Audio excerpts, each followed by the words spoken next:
Bueno, hoy al final de la tarde vamos a recorrer juntos la actualidad. El presidente del Perú, el señor Martín Vizcarra, que si ustedes son memoriosos recordarán que no fue elegido presidente el año 2016. Quien fue elegido presidente fue el señor Kuczynski. Vizcarra era entonces el vicepresidente de Kuczynski.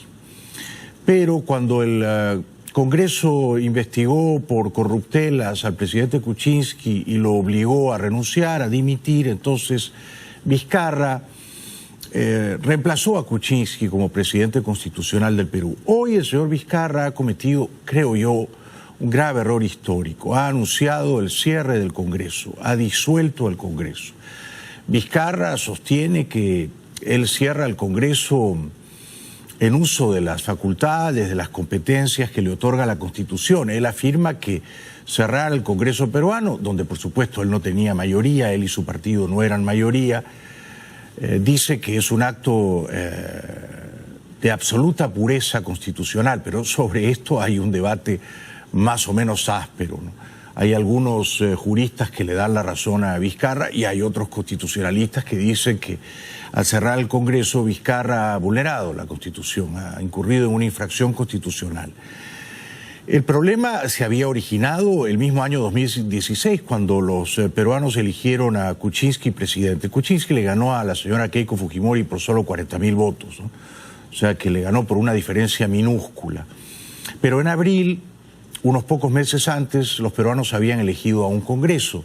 El Congreso peruano tiene 130 miembros. De esos 130 miembros, el partido de la señora Keiko Fujimori tenía 75 escaños. O sea, el partido de la señora Keiko Fujimori, que perdió la presidencia en la segunda vuelta, tenía amplia mayoría.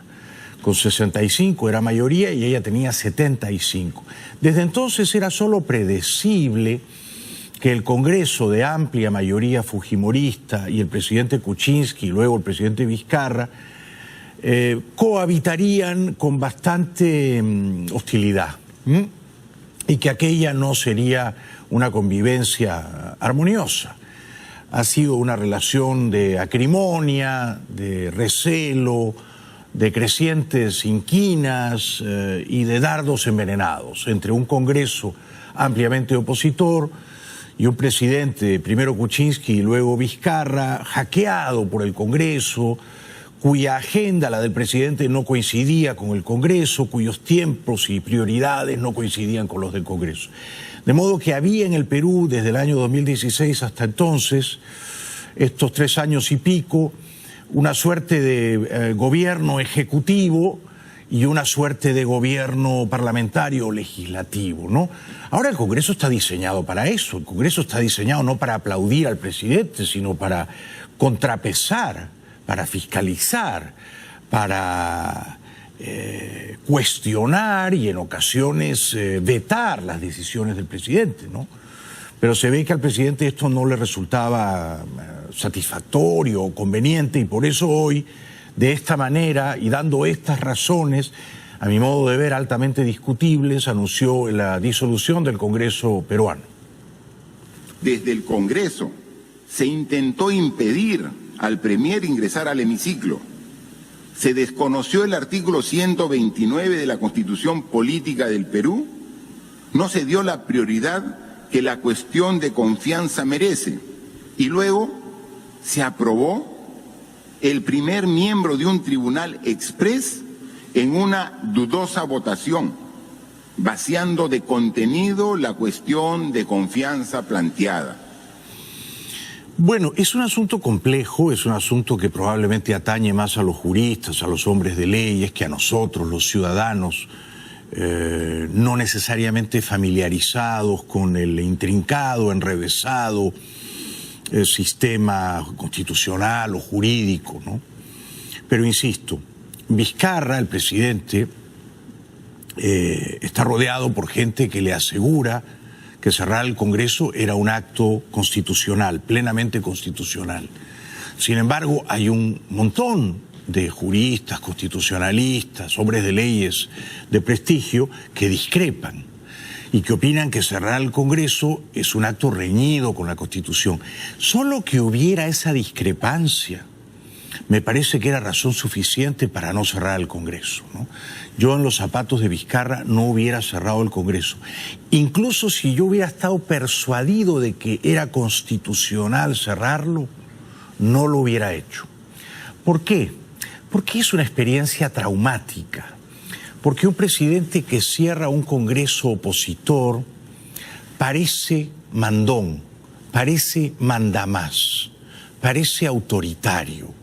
Un presidente que cierra un Congreso elegido limpiamente, elegido democráticamente, y donde hay una amplia mayoría opositora, pasa a integrar un club muy deshonroso en América Latina, muy oprobioso.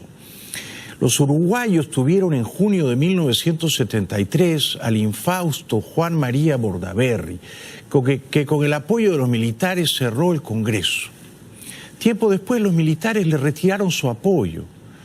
Bordaberry murió preso bajo arresto domiciliario, le dieron 30 años de prisión. Hay que tener cuidado con cerrar el Congreso. En abril de 1992, y yo vivía en Lima, el presidente peruano Fujimori, que había sido elegido democráticamente, como democráticamente fue elegido este señor Vizcarra como vicepresidente de Kuczynski, Fujimori cerró el Congreso peruano, con apoyo también de los militares. En aquella ocasión, una enorme mayoría de peruanos aplaudió al dictador Fujimori. A los peruanos les pareció fantástico que Fujimori cerrase el Congreso, porque el Parlamento no tenía una buena reputación, que es exactamente lo mismo que ocurre ahora en el Perú, 27 años después. Pero pasó el tiempo, decayó la popularidad de Fujimori, perdió el poder, y ahora Fujimori está preso. Entre otras razones porque en aquella fecha infausta, abril de 1992, cerró el Congreso, un Congreso que a él le resultaba díscolo o fastidioso, y por eso lo clausuró. Un año después, en mayo de 1993, en Guatemala, un señor llamado Jorge Serrano Elías quiso imitar a Fujimori. En lugar del Fujimorazo dio el serranazo. ¿Los militares lo apoyaron? No, lo apoyaron solo una semana. De modo que una semana después los militares le dieron una patada a Jorge Serrano y se tuvo que ir a vivir en Panamá para no ir a la cárcel. Entonces, con esto quiero decir que lo que ha hecho Vizcarra hoy, al margen de que sea o no constitucional, y sobre esto hay un debate muy acalorado y muy encendido, con voces a favor y en contra, al margen de que sea constitucional, yo creo que es un error político y que Vizcarra pasará a la historia como un presidente que encontró argucias legales o que tomó atajos legales para cerrar a un Congreso que le resultaba irritante, urticante. Un Congreso donde él no tenía mayoría, la amplia mayoría, 75 de 130 eran fujimoristas. El partido de Vizcarra solo pudo elegir a 18 de 130, y esos 18 además luego se pelearon y formaron no una sino dos y hasta tres bancadas. Entonces, desde el punto de vista político y en un país que ha sufrido tantos traumas institucionales últimamente como el Perú, donde hay dictadores presos y presidentes presos y presidentes que se han pegado un tiro para no ir a la cárcel, a mí me parece que cerrar el Congreso es otra experiencia institucionalmente traumática que el Perú podría haberse ahorrado si Vizcarra hubiera tenido un poco menos de impaciencia y un poco más de sabiduría política. Ante la denegación fáctica de la confianza y en respeto irrestricto de la Constitución política del Perú, he decidido disolver constitucionalmente el Congreso y llamar a elecciones de congresistas de la República. Este es un acto constitucional previsto en el artículo 134 de la Constitución. Bueno, él dice que es constitucional, otra gente dice que no. Y yo conozco a gente muy inteligente que dice que no es constitucional y que él ha vulnerado la Constitución y que tarde o temprano va a terminar preso. Entonces, se ha puesto en un lugar altamente riesgoso hoy el señor presidente Vizcarra. Yo no se lo hubiera aconsejado. Hoy apareció en el diario La Tercera de Santiago de Chile una entrevista a 2 páginas conmigo. Y cuando me preguntaron por Vizcarra, dije, y esta entrevista me la hicieron la semana pasada en Chile, sé que hay gente que le susurra al oído que tiene que cerrar el Congreso. Y yo le sugiero que no lo haga. Sería un grave error político, subrayo político, al margen de la Constitución. Yo no soy un constitucionalista. Cuando yo estaba en la universidad estudiando leyes en Lima, había otra Constitución. Esto ocurre en nuestros países, ¿no? Tú estudias una Constitución, luego viene un señor llamado Fujimori, da un golpe de Estado y escriben otra Constitución a su medida, y la Constitución que tú te aprendiste ya no vale nada. Es lo que me pasó a mí. Entonces, hay que tener cuidado con cambiar de constituciones como si fueran camisas transpiradas, y hay que tener cuidado con cerrar congresos con amplia mayoría opositora que te resultan irritantes. Por ejemplo, al señor Trump, el Congreso actual seguramente le resulta un fastidio, una piedra en el zapato, porque es un Congreso en la Cámara de Representantes que tiene amplia mayoría demócrata. Es un Congreso que lo quieren enjuiciar políticamente por haber cometido actos de felonía y de abuso de poder. Es un Congreso que, por lo menos en la Cámara de Representantes, quizá no en el Senado, lo quiere destituir o quiere avanzar en una investigación destinada a ello.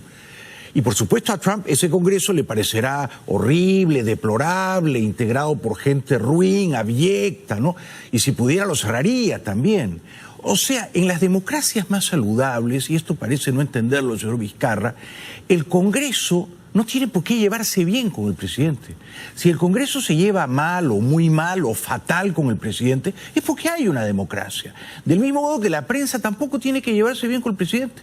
Cuando hay una prensa que critica, que cuestiona, que revisa lo que está debajo de la alfombra, que incrimina al presidente, es porque hay una democracia, es porque hay una sociedad libre. Entonces, parece que el presidente, cuando cierra el Congreso, ahora el presidente dice, ahora los peruanos podrán decidir quién tenía razón, si el gobierno, o sea él, o si la mayoría fujimorista a la que él ha callado en el Congreso opositor. Las leyes, la Constitución le exigen ahora al presidente llamar a unas elecciones para un nuevo Congreso en los próximos 4 meses. Si las encuestas no mienten, y yo creo que son fiables, una enorme mayoría de peruanos hoy está aplaudiendo lo que ha hecho Vizcarra. O sea, que yo estoy en minoría, como siempre, ¿no? A mí me gusta estar en minoría. Estoy en la honrosa minoría. Yo creo que se ha equivocado. Y a pesar de que 7 u 8 de cada 10 peruanos aplaudan fragorosamente a Vizcarra por haber cerrado el Congreso, eso me recuerda que lo mismo ocurrió en abril de 1992 con Fujimori. Pasará el tiempo y esos que ahora aplauden a Vizcarra quizás no lo van a seguir aplaudiendo. Y quizá al cabo de unos años dirán lo que hizo Vizcarra estaba reñido con las leyes. Y si no con las leyes, estaba divorciado con la idea de contrapeso, de equilibrio de poderes que anida en toda sociedad libre democrática, ¿no? Bueno, Vizcarra dice que lo que él ha hecho es profundamente democrático y constitucional porque ahora el pueblo va a poder elegir un nuevo Congreso. Yo creo que se ha equivocado.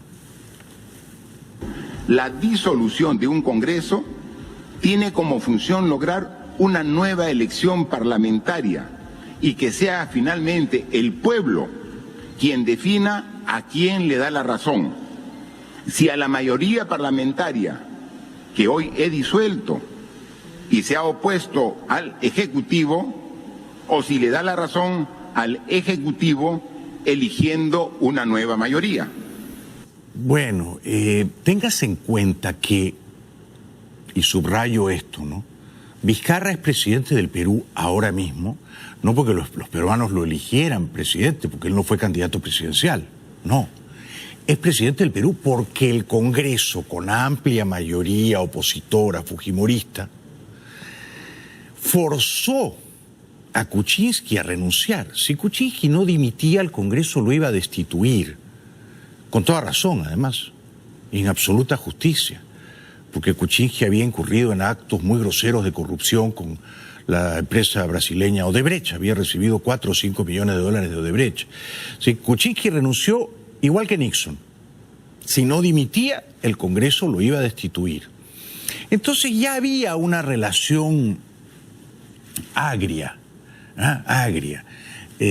crecientemente recelosa y desconfiada y hostil entre Kuczynski y el Congreso, y luego entre Vizcarra y el Congreso. Pero nadie tiene que disolver al otro, son poderes públicos independientes, ¿no?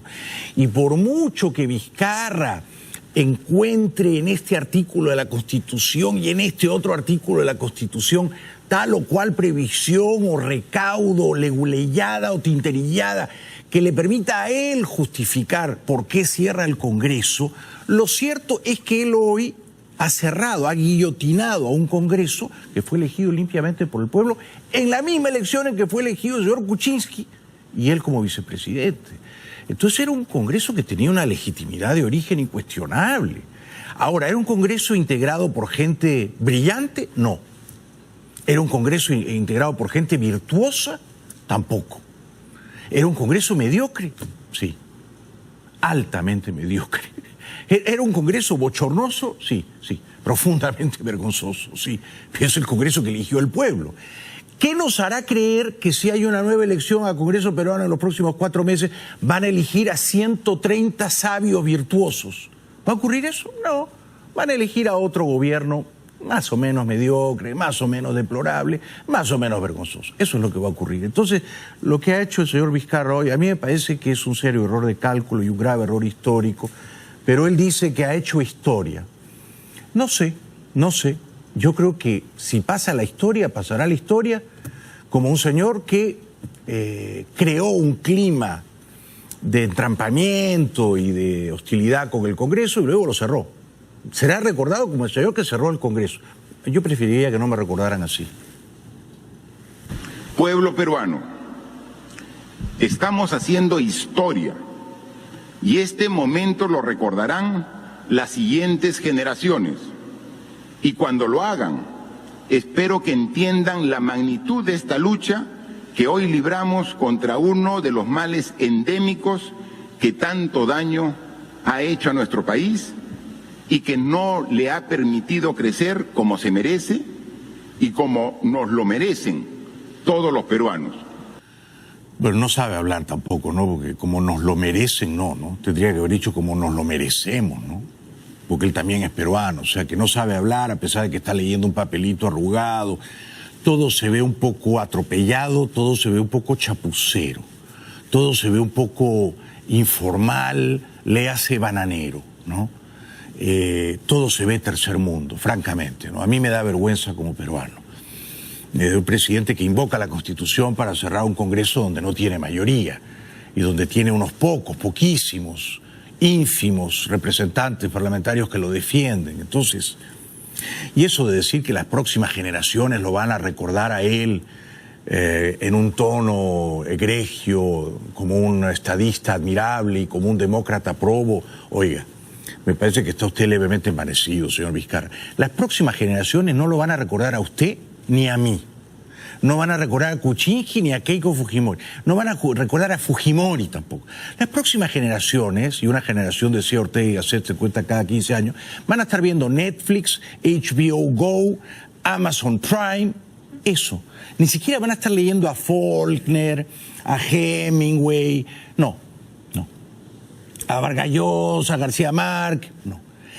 Que usted diga que las próximas generaciones lo van a recordar como un estadista de gran sabiduría y clarividencia, es como que yo diga que las próximas generaciones me van a recordar como un escritor. No nos engañemos, señor Vizcarra. Seguirán encontrando en este presidente a un mandatario profundamente respetuoso de la Constitución y dispuesto siempre a dar la lucha por el Perú. Muchas gracias. Bueno, y las 3 banderas, con una bastaba, ¿no? Yo termino pensando que a veces el mejor gobierno es el que no hace nada o el que hace poquito, ¿no? El mejor gobierno es un gobierno acotado. Sí. Esta tentación de pasar a la historia es peligrosísima. Seas de izquierda, de derecha. Quiero pasar a la historia. Entonces, como quieres pasar a la historia y como percibes que tu vida es insignificante y gris, ¿no es cierto? Dices, bueno, ¿qué hacemos para pasar a la historia? Cerramos el Congreso. Nos lo pide el pueblo. Vamos a cerrar el Congreso. Y yo demuestro que soy un líder, que no me tiembla el pulso, que tengo agallas, que los tengo bien puestos. Será el Congreso. Ahora va a ocurrir que los congresistas no van a querer salir del Congreso, porque lógicamente van a decir que el presidente Vizcarra ha dado un golpe. Entonces van a tener que llegar los militares a sacarlos aporreándolos, a palos. Y entonces, de nuevo, es una imagen triste y un poco bananera, ¿no? Tener que convocar a los agentes del orden, a la gendarmería, para que saquen a empellones del Congreso peruano a los representantes que fueron elegidos por el pueblo. ¿Se equivocó el pueblo? Yo no sé si se equivocó, pero el pueblo los eligió. Y si se equivocó hay que esperar el siguiente turno, que es, pasan 5 años y eligen un nuevo Congreso. Pero no, el señor Vizcarra quiere pasar a la historia. Y yo no sé si va a pasar a la historia de los grandes presidentes o a la pequeña, triste historia, a la historia infame, a la historia ignominiosa de presidentes que no entendieron cuáles son las reglas del juego de la democracia. Y aquí estoy hablando como ciudadano, no como constitucionalista, que no soy ni quiero ser, no como abogado que estudié pero no quise ser. Estoy hablando como ciudadano, nada más. Tampoco como escritor ni como analista, como ciudadano. Pase en el Perú, pase en Colombia, pase en Chile, pase en Argentina. Un presidente que cierra un Congreso opositor diciendo la Constitución lo bendice, creo yo, se equivoca. Vamos a la... Ya que estamos en el Perú, hay muchísimos venezolanos también en el Perú. Quizá más en el Perú que en Chile, quizá más en el Perú que Argentina. ¿Cuántos venezolanos hay en el Perú? Puede que 600, 700 mil. Como hay tantos, es inevitable que algunos pocos, que no representan a la mayoría, hagan cosas indebidas, indeseables, ¿no? Y entonces sale un generalote, un coronelote peruano con un megáfono diciendo barbaridades contra los venezolanos. Pido disculpas como peruano. Muy buenos días, señores. Estamos informando a toda la población, señores, de a partir del día lunes, las Fuerzas Armadas del Perú, señores, cerraremos toda la frontera, señores, de Tumbes a Santana, para que no entre nunca los soldados, señores, porque ya tenemos las órdenes de nuestro ministro del Interior, señores. Vamos a trabajar con los hermanos de la Policía Nacional, léalo. Bueno, ese descerebrado, ese uniformado mononeuronal dirá: si el presidente Vizcarra cierra el Congreso, yo agarro un megáfono y también cierro la frontera de todo el Perú, porque le da la gana. De nuevo, esto es tan bananero, ¿no? Tan bananero. Él decide ante sí mismo, y porque quiere pasar la historia, que ya hay demasiados venezolanos en el Perú, y él cierra la frontera, porque le sale del forro, de la frontera de su bolsa testicular. Esas son las fronteras. Él dice: no entrará ningún venezolano más. ¡Qué bien, qué admirable! Porque ya tenemos las órdenes del nuevo ministro del Interior, señores. Vamos a trabajar con los hermanos de la Policía Nacional, con la Fuerza Aérea, la Marina, y toda la frontera, señores, para que no pase ni un miserable de la programa, señores. Miserable, como se refiere a nosotros. Bueno, yo pido disculpas como peruano. Créanme que siento un profundo bochorno, ¿no? El miserable es el que habla, ¿no? Ese generalote o ese coronolote. Yo siempre, desde niño, yo siempre supe que mis enemigos eran los militares y los curas. Siempre. Que son los dos grandes partidos políticos en América Latina, los militares y los curas. Siempre conspirando en contra de la libertad, siempre conspirando en contra de la felicidad humana. Siempre. Son realmente una plaga los militares. Terribles, no sirven para nada y cuestan una fortuna, ¿eh? Y hay que comprarles sus juguetitos para que nos digan que algún día se vendrá una guerra y ellos nos van a salvar. Sí, cómo no. Y mientras tanto hacen el ridículo, ¿no? Bueno, el presidente Guaidó, enterado de que hay una creciente ola xenofóbica en el Perú, aludió al tema. Juan Guaidó, líder opositor de Venezuela, calificó de crímenes las recientes agresiones contra inmigrantes venezolanos en Perú. El domingo, el gobierno de Nicolás Maduro acusó a Perú de alentar la xenofobia, pero Guaidó deslindó cualquier responsabilidad de Lima en el incidente. El gobierno de Perú se pronunció inmediatamente, deslindándose, por supuesto, que esto no está promovido de ninguna manera y que tomarán cartas en el asunto. Y hacer un llamado también de reflexión a los pequeños grupos que generan o acometen estos crímenes, o deben ser catalogados como crímenes. La persecución por ser de donde eres. Eso creo que llama a la atención. Bueno, yo reitero aquí mi profunda solidaridad con los hermanos venezolanos. A ellos les ha tocado sufrir, nos podría haber tocado a nosotros, a los peruanos, les podría haber tocado a los colombianos, les podría haber tocado a los chilenos. La historia y el azar se han ensañado de momento y solo de momento con Venezuela. Esto habrá que corregirlo pronto, pero somos muchos los que nos sentimos venezolanos en el corazón.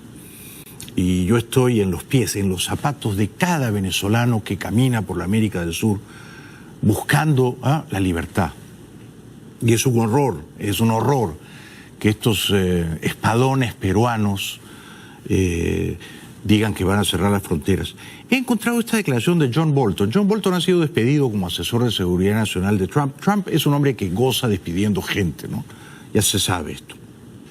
Usa a la gente, la manipula, la fagocita y luego la expulsa, la escupe. Esto es lo que ha hecho ahora con Bolton, es lo que ha hecho con muchísimos de sus colaboradores. Pero Bolton hizo ya, digamos, liberado del baldón del poder, un hombre libre por fin, hizo esta reflexión interesante sobre el costo de no actuar. Muy interesante porque yo la quiero aplicar a Venezuela. Él la decía en relación a Corea del Norte, pero él reflexiona sobre el costo de actuar, que siempre entraña un costo político, un costo, también a veces un costo en vidas humanas, desde luego un oneroso costo económico, cuando uno actúa en defensa de la libertad y trata de libertar a un país oprimido. Pero hay un costo también que subraya Bolton, el costo de no hacer nada. When the danger is perceptible and the cost of acting are low, the failure to act guarantees that the threat will grow and the ultimate cost will be higher. Every day that goes by makes North Korea a more dangerous country. You don't like their behavior today? What do you think it'll be when they have nuclear weapons that can be delivered to American cities? You want to wait till then to act, or do you want to act now? So when does it become too late? Today is better than tomorrow. Tomorrow is better than the next day. Él habla del costo de no actuar con respecto a Corea del Norte y a la posibilidad de que aquella satrapía consiga la bomba nuclear, ¿no? Pero también se aplica con todo rigor cartesiano a Venezuela. ¿Por qué? Porque el costo de no actuar envalentona a los que usurpan el poder.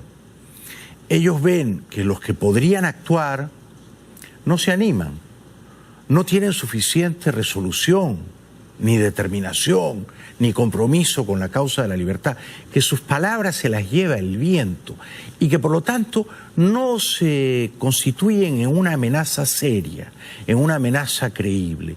En la medida en que los que podrían actuar en defensa de la libertad no lo hacen, los que usurpan el poder, los que conculcan las libertades, los que secuestran a una nación, sea Venezuela, sea Cuba, se afirman en el poder, avanzan sobre la nación secuestrada, endurecen sus modos represivos, afilan los colmillos, porque ven que están ante un adversario débil, que no actúa y que se queda en las palabras. Ya que hablábamos de un Congreso que se lleva mal con un presidente, y yo puse el ejemplo de Trump con Nancy Pelosi. Nancy Pelosi quiere destituir a Trump. ¿Tiene votos en la Cámara de Representantes? Sí. ¿Tiene votos en el Senado? No. El Senado son 100. Y en el Senado, demócratas, solo 45. Y necesita 67 votos. A los demócratas en el Senado les faltan 22 votos de senadores republicanos para destituir a Trump. Puede que el impeachment llegue al Senado y puede que, como pasó con Clinton, no consigan los 67 votos y por lo tanto el presidente sale absuelto y Trump sale fortalecido. Es un riesgo.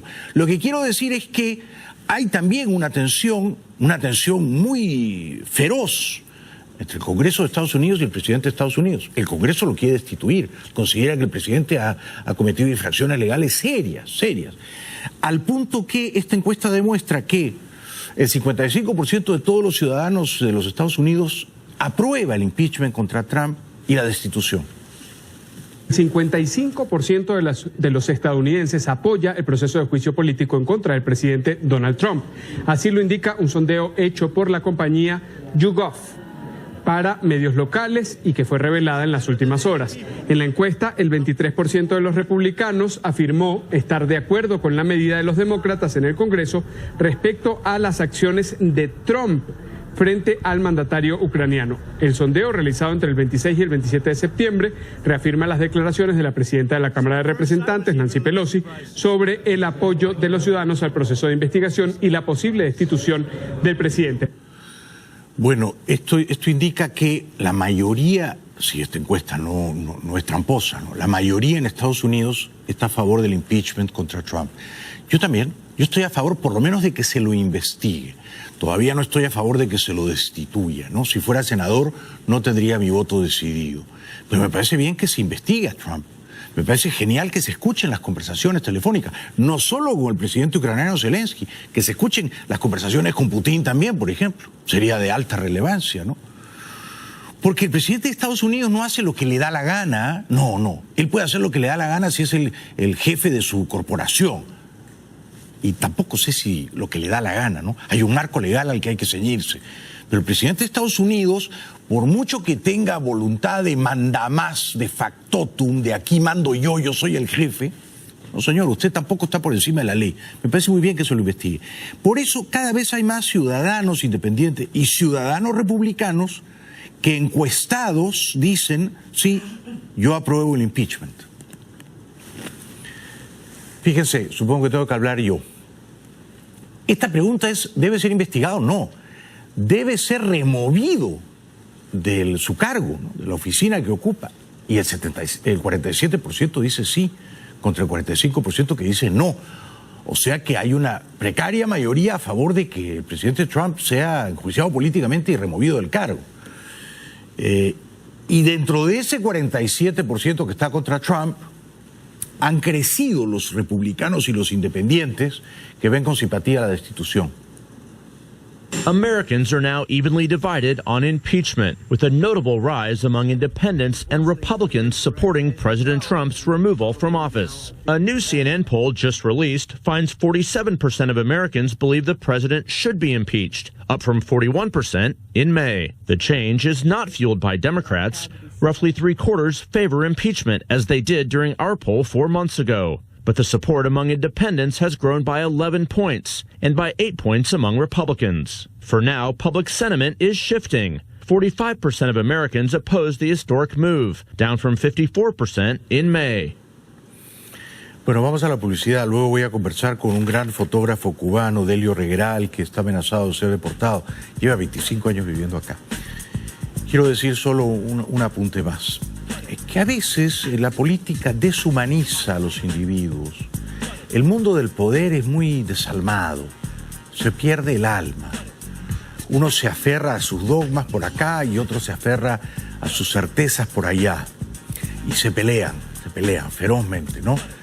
Porque los de acá y los de allá quieren ocupar el pequeño ámbito del poder y sentir que han pasado a la historia, ¿no? Qué malentendido. Yo pienso que si el Congreso te trata mal, y si tú quieres llevarte bien con el Congreso, no lo tienes que cerrar. Tienes que hacer una fiesta. E invitar a la fiesta a los congresistas que no te quieren. Sobre todo a los que más te insultan, ¿eh? Tú mismo los tienes que llamar. Tú mismo les tienes que decir, oye, yo sé que tú no me quieres, que me insultas, pero estoy haciendo una fiesta. Va a haber buen trago, buena comida, buena música. Vente a mi fiesta. Y en la fiesta, por un ratito, no peleemos, no hablemos de política, que tú tienes razón, que yo tengo razón, no. Esas horas vamos a bailar, nos vamos a emborrachar, nos vamos a hacer fotos, vamos a hacer el ridículo, ¿ya? Y vamos a ser gozosa, obscenamente feliz, vamos a volver a ser niños. Una fiesta pueril, irresponsable, ¿qué te parece? Y si quieres, incluso yo consigo unos porritos de marihuana, una raya de cocaína, pisco sour, comemos como unos locos hasta las 6 de la mañana. No me importa que tú seas demócrata, yo republicano, tú de izquierda, yo de derecha. No importa. Vamos a hacer una fiesta, una bacanal, un sarao, una francachela.